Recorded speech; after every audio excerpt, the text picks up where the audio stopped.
1963 Ford with the 230 something in it, and a dirty air filter. Out on the beach, by the beach in Northern California. That's pretty darn cool. What are you parking at? And for $1,000 more, you get the motorcycle.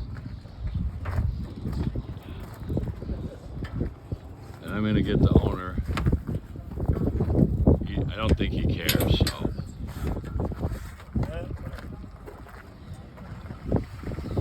That's pretty awesome.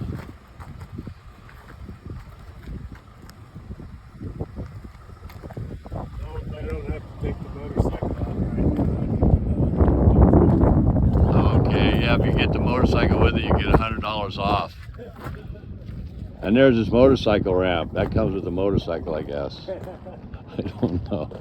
It's also the ladder for access. That's a great idea, because I'm trying to figure out. A friend of mine borrowed mine and bit it in just half. dawned on me one day. Damn, I got a motorcycle ramp. Yeah, a friend of mine